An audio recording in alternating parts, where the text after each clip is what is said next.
Muy buenos días, estimados estudiantes. Bienvenidos a una nueva clase de matemática. En esta ocasión vamos a dedicar esta clase a la francesa Marie-Sophie Germain, que nació el 1 de abril de 1776 y falleció el 27 de junio de 1831. Ella aportó en gran manera al área también de la física, de la filosofía y especialmente en lo que se refiere a los números primos. Realmente ella demostró que si usted multiplica un número primo por 2 y le suma 1, también obtendrá un número primo. Ejemplo, si tomamos en cuenta el 3 por 2, 6, más 1, 7, resulta ser que es otro primo. Realmente encontró, en base a ese concepto, 189 números primos que están desde el 1 hasta el 10.000. Hay una conjetura, como dije, que existen números infinitos, números primos. Obviamente todavía no se demuestra, hay un premio inclusive al que logre demostrar si esa conjetura es real o es falsa. Ok, pero por lo pronto, en la actualidad, en el año 2012, si mal no recuerdo, un matemático, Philip Bliedung, creo que era Bliedung, encontró un número primo, exactamente era 2 elevado a la 667.067. Ese numerito tiene 200.701 dígitos y también es un número primo. Si mal no recuerdo, fue en abril del año 2012. Desde ahí no se ha podido hacerlo. Obviamente a través de un computador, utilizando bastante las tecnologías, se podrá encontrar más adelante. Pero es una especie de reto. Quien logre determinar si existe realmente infinitos números primos, en algún momento se para allí la conjetura que dejó Sophie Germain. Bien, como estamos hablando de una progresión, recuerden, 2 multiplicado por 2 más 1 genera un número primo. Estamos viendo precisamente esa progresión, esa sucesión. Hoy vamos a estudiar lo que son sucesiones geométricas. ¿Qué es una sucesión geométrica?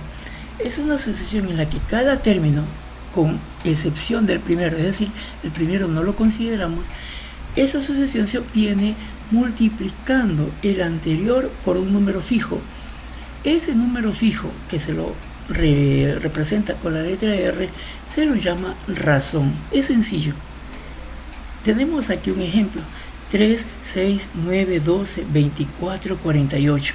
Miren lo que está sucediendo. El 3 tiene que multiplicarse por algo para llegar al 6, y el 6 también multiplicarse por un número para llegar al 12, y el 12 también por ese número. Recuerden que ese número R se lo conoce como razón. ¿Cuál número será? Claro que sí, el número 2. 3 por 2, 6, 6 por 2, 12, 12 por 2, 24, 24 por 2, 48, y nos podemos ir al infinito. La conclusión es que el 2 es la razón que mueve al término para que suceda el siguiente. Bien, cada término tiene una posición determinada. Recuerden que las sucesiones son ordenadas. El 3 sería el primer término, el 6 el segundo término, el 12 el tercer término, el 24 el cuarto término, el 48 el quinto término, y si seguimos avanzando, 48 por 2, 96, vendría a ser el sexto término. No olviden un orden. Vamos a otro ejemplo: 6, 18, 54, 162, 486, y se fue al infinito. ¿Cuál es la razón? A veces sucede que la razón no es tan fácil encontrarla, pero viene una partecita muy fácil, algo de lógica. Si yo necesito multiplicar el número para conseguir el siguiente, obviamente para encontrar la razón, lo único que me toca hacer es encontrar el número siguiente, dividirlo del anterior y ya está. En este caso, por ejemplo, 18 lo puedo dividir entre 6 y la respuesta es 3. Vamos a verificar la regla. 18 por 3 efectivamente es 54. 54 por 3, 162. 162 por 3, 486. Es decir, que para hallar la razón tengo que dividir el número siguiente del anterior. Por tanto, en este caso la razón es 3. ¿Cómo se obtiene el término general? Es decir, la regla, término general de una sucesión aritmética.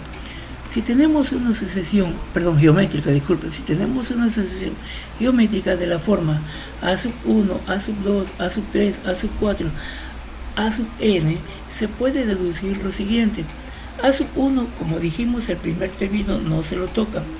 A sub 2 va a ser igual a la multiplicación de a sub 1 por esa razón, la que ya vimos que tenemos que multiplicar. A sub 3 vamos a obtener de a sub 2 por la razón, pero a sub 2 ya nos dimos cuenta que es igual a sub 1 por r, y al multiplicarlo otra vez por la r nos quedaría a sub 1 por r al cuadrado. Recuerden que esa r multiplica al interior del paréntesis. ¿Cómo obtengo a sub 4? Multiplicando a sub 3 por r, pero a sub 3 ya sabemos que es a sub 1 por r sub 2, ¿sí? Y obviamente a sub 1 por r sub 2 por r nos queda a sub 1 por r sub 3. Podemos avanzar al infinito, pero para hallar realmente el término general lo único que tenemos que hacer es multiplicar a sub enésimo, es decir, el número que querramos, que va a ser igual a sub 1 por r n menos 1. Recuerden, el término anterior por la razón, por eso es n menos 1, el término anterior por esa razón.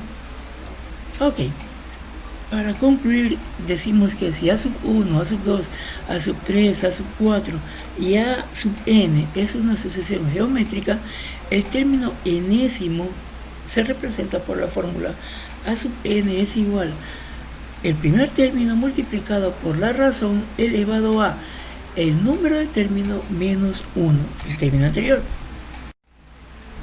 Vamos a utilizar esa fórmula para despejar y encontrar varios conceptos o varios términos de una progresión geométrica. Por ejemplo, para hallar el primer término, si conocemos la razón y cualquier término, lo único que hacemos es despejar de la fórmula general a sub 1 y nos quedaría a sub 1 igual a sub n, es decir, cualquier término dividido para la razón elevado al ese término menos 1, así de fácil. ¿Cómo hallamos la razón? Vamos a suponer que conocemos el primer término y cualquier otro término de esa progresión. Para hallar la razón, si despejamos, nos va a quedar razón es igual raíz de n menos 1 que contiene a n dividido para a sub 1. De esa manera hallamos la razón. Solo es cuestión de reemplazar los valores y encontraremos. Ya vamos a ver un ejercicio. ¿Cómo hallamos los números de términos que contiene una progresión? Solamente necesitamos la razón, el primer término y el último término. Miren qué fácil. N es igual. Aquí aplicamos los logaritmos. Logaritmo de a sub n dividido para a sub 1 y esto a su vez dividido para el logaritmo de la razón, y todo esto le suma